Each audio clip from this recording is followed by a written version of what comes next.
बघा, मी जेव्हा वैभव नाईक यांनी सार्वजनिक बांधकाम खात्याचं ऑफिस नासधूस केली, तोडफोड केली असं म्हणणार नाही, नासधूस केली, तेव्हा मी त्यांची बाजू घेतली होती की केलं ते कमी केलं.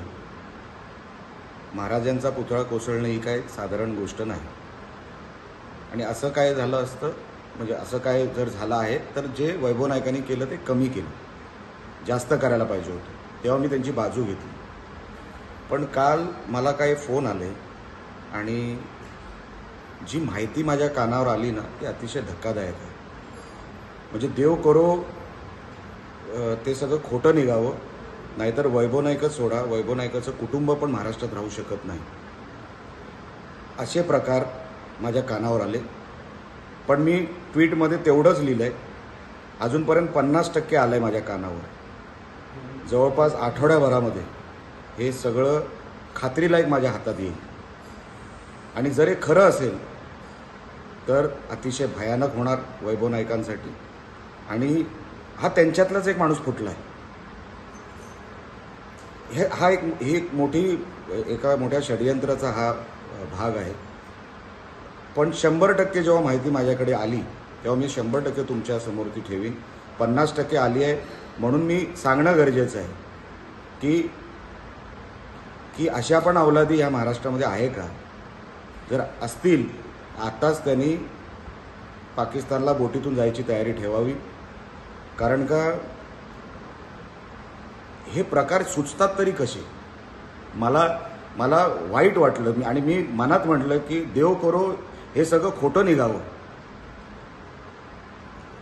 आणि जर हे खरं असेल ना तर खरोखरच आपलं राजकारण कुठल्या स्तराला चाललं आहे, कुठल्या दिशेने चाललं आहे हे म्हणजे कळायला मार्ग नाही.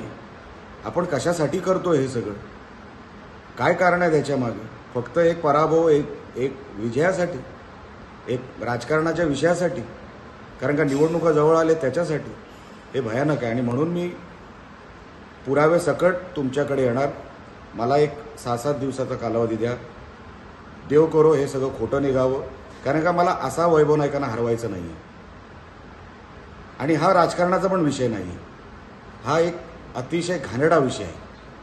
हे सगळं जे षडयंत्र, जे काय कसं घडलं, कुठल्या वेळेला घडलं, त्यांचाच माणूस कसा फुटला, लोकेशन कोणाचं काय होतं, कधीपासून हे सगळं टप्प्याटप्प्याने घडवत गेले.